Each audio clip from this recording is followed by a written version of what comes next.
Me talking my shit, man. Now listen, I just wanted to record a video quickly for you guys. Quickly. Man, just got back straight on the cams, bro, because I need to go bed. Do you know what I'm saying? I need to go bed ASAP. Because listen, I've realized after having a lengthy discussion with my board of expert counselors, that the amount of stress that I've been putting on my body in the past few days has been insane. Like, is my nervous system is having to deal with the keto adaptation, metabolically adapting to using a new fuel source, building the cellular machinery and all sorts, plus managing a 500 calorie deficit, plus fasting. So the way I've been hydrating is with large boluses of water. You know what? I'm going to be real with you guys. They keep using the word boluses of water. I'm just going to take that to mean a large amount in a short period of time. I think that's what it means, right? But I'm not actually quite sure what it actually means. But I've been having large boluses of water, right? And what this does is it kind of makes it fucks up your plasma concentration, your blood concentration. So it causes a spike, right? Which then causes a reactive dump, right? When you drink a lot of water at once, it causes a spike and then it causes a reactive dump. So in essence, when I'm hydrating, I am not really hydrating. It's like a temporary hydration and then it's gone because your body can't handle that much at once, right? That's why it's a reactive. It's a reactive mechanism to maintain stability. Because as I said before, your body wants stability. It wants a schedule. It wants consistency. It wants a rhythm. Do you know what I'm saying?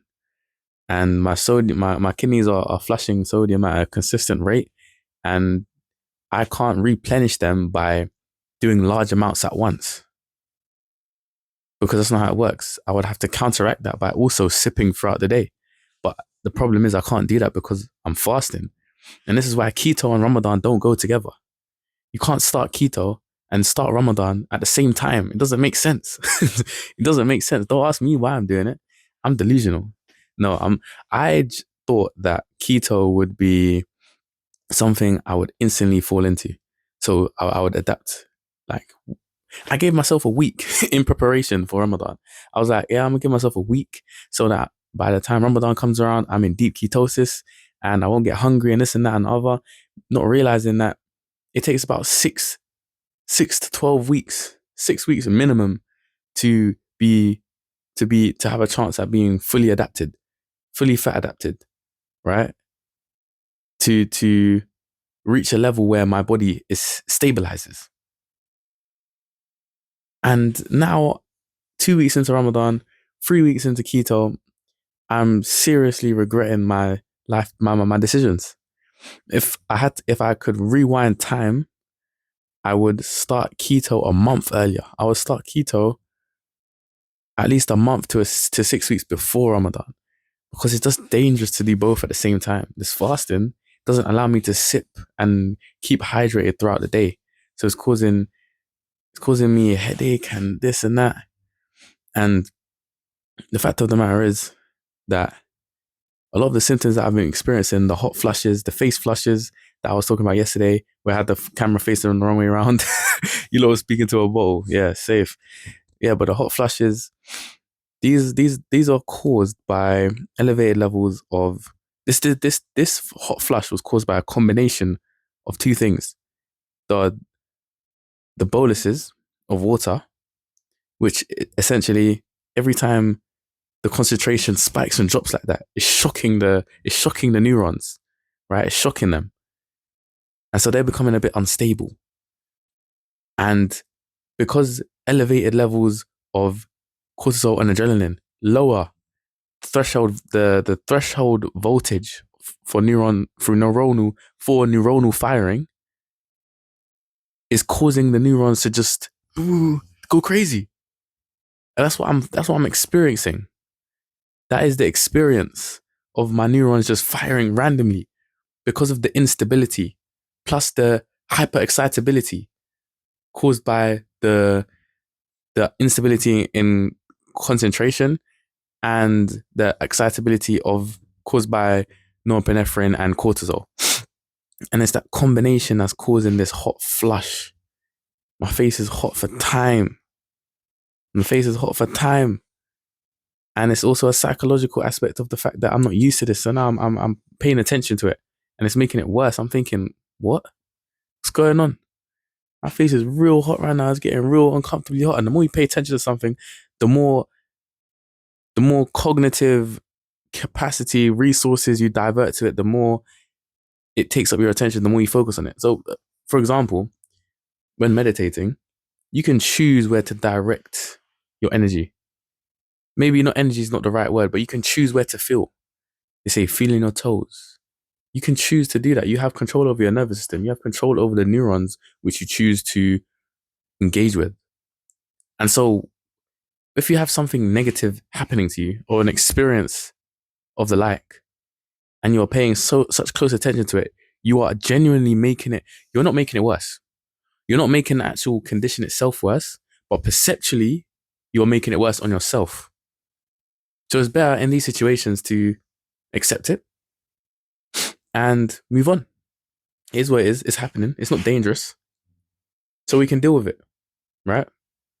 And that's the mentality that we need to have going forwards. That's the mentality that I need to have going forwards. It's a mentality that I've learned and that I'm not used to because this is a new condition I'm having to deal with. Do you know what I'm saying? But it didn't last long. The hot flushes, I had it for a bit this morning. It didn't really last too long. And I had kind of stable energy this morning as well. I had back to normal energy. I was back to my normal social, vibrant self. But by the time 4 p.m. come around, 3 p.m., whoa, I crashed hard.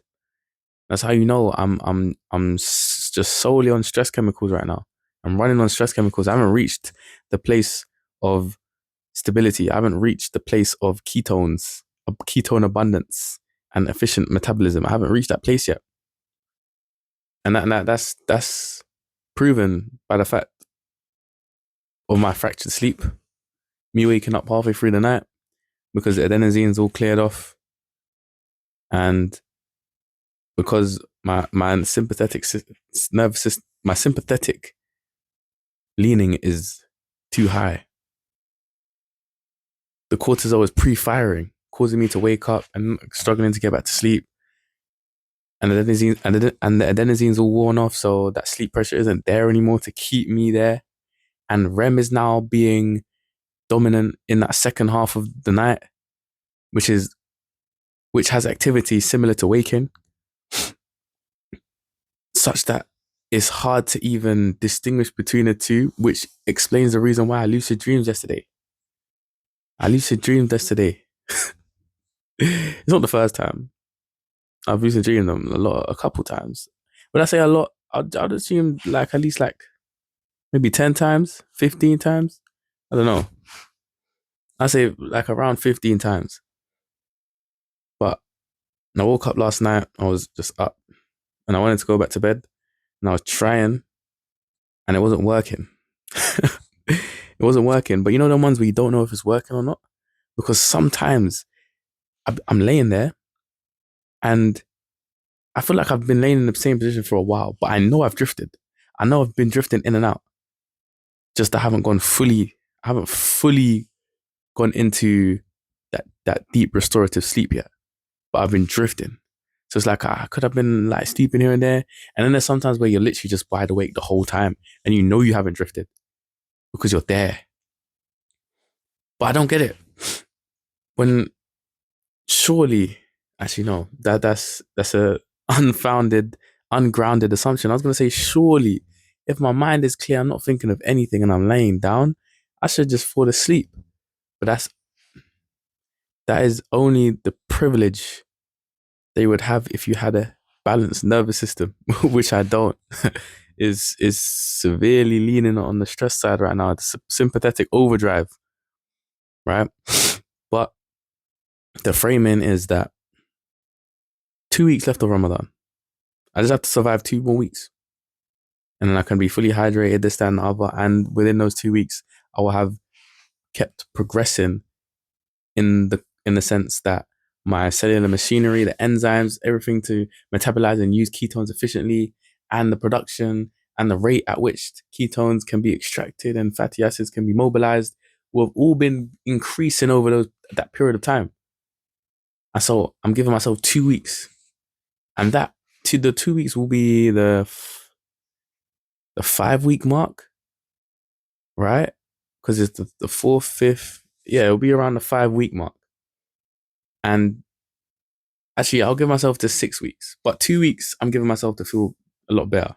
6 weeks is then where I'm expecting to see a measurable increase compared to when I was on a carb diet, right?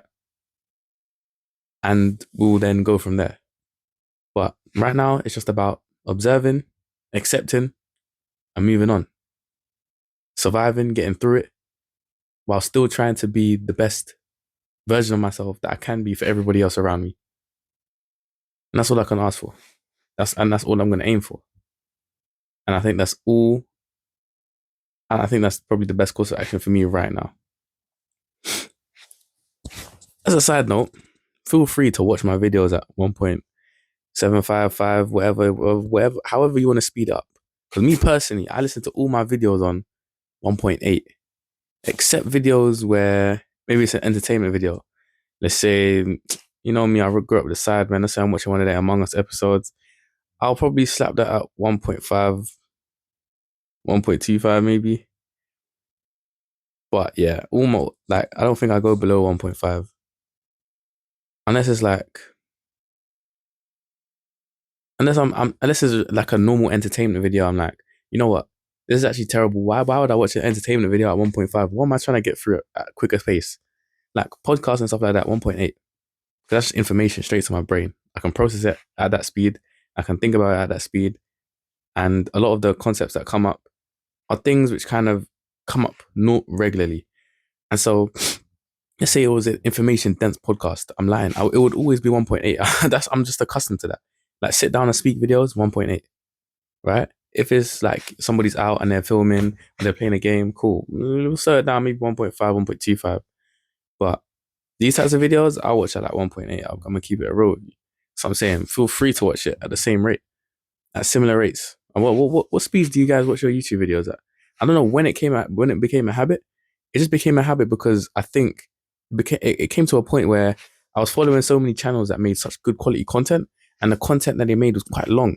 And also, of course, I'm a serial podcast listener, and these podcasts are 2-3 hours. I don't really have 2-3 hours, and I want to listen to multiple podcasts. So the only feasible way to get through these podcasts is to speed them up. Do you know what I'm saying? But I've made a point from, I don't know, maybe a few days ago. No, I've tried to make this point to myself from a while back. I even remember way back in the day, sixth form times. One of my mentors, one of my tutors, was telling me when I was trying to apply for Oxbridge that when you listen to podcasts, like think about it, take a pause, think about what it just said, try process it, try engage with it in a way. And I never did it. I just let the information go in one ear, come out the other. Maybe I'll remember it in the future, you know. Um, but now I'm actually making a point. If I'll repeat what they're saying back to myself. If I come across if I come across an interesting point, I might pause, or like if an ad comes on, I might pause. I might not pause, as in like I won't skip the ad. I'll let the ad play and think about and try really process what they just said. Try give my own perspective on what they said and how that relates to the things that I know, because that's the only way you really learn. It's active. You can't passively learn, right? You have to be active with it. If I'm engaging with all this information and I'm losing 80% of it, what's the point? It would be better if I just listen to one or two podcasts, let's say on a weekend, and really deeply engage with it, which is not really practical because I listen to podcasts while doing other stuff, which don't really require a lot of brain power. But at the same time, I could do that because I could pause and take a stop, keep doing what I'm doing, but actively think about the things that I just listened to, right? And actually engage and kind of process and form your own perspective on things. Because even the passive listening of podcasts over a period of time, right? I feel like, of course, as you know, any behavior that you repeat is a behavior that becomes a habit, right? And so if you're always listening to podcasts, if you're always listening to things and not really engaging with them, when it comes time to someone, let's say conversation, and someone is expecting a response of you, someone is engaging with you, but because you are so used to passively just listening and not really engaging, you're going to be out of your depth. You're not going to be able to you're not going to have that skill set to be able to understand what they're saying and kind of work with them in that, in the dance of conversation, right? And I feel like that's kind of been maybe a theme, or something that I've noticed in my life. Like, people will be talking at me, I'll be like, yeah, yeah. And then I won't engage because I'm not in conversation mode. I'm in listening mode. And in listening mode, I don't respond. I don't process. I do process. It goes in and I think about it, but it's not going into my brain for me to actually really think about and come back to you. It's just going in my brain to think about, okay, yeah, yeah, oh, that's cool. Yeah, yeah. Oh yeah, nice. Oh yeah. And but it's meant to be a conversation, but I'm just listening. I'm like, yeah, tell me more. Knowledge. It's not a podcast. It's not an expert sitting across of me, spilling talking about his whole life story about how he founded this and figured out this and figured out that, and he has so much to say. This is a conversation in which the person opposite me has limited knowledge and they can't speak forever. So I need to make the effort to to bring myself to the conversation as well and make it and engaging on both sides. But yeah, tangent. Listen, um, yeah, I'm gonna start just doing these episodes as soon as I get home, or you'll see. I think tomorrow I'm just gonna be at work with it. Do you know what I'm saying? I lied. I'm not gonna say I'm gonna be at work. I'm gonna be in a different setting. And you're gonna see the setting. You're gonna see the setting still, but it's gonna be a thing where, like, I don't know. We'll see in it. We'll see. I hope you guys enjoyed this breakdown of what's been happening. Shit. Progress update. I've been talking for long enough. I'm not gonna lie.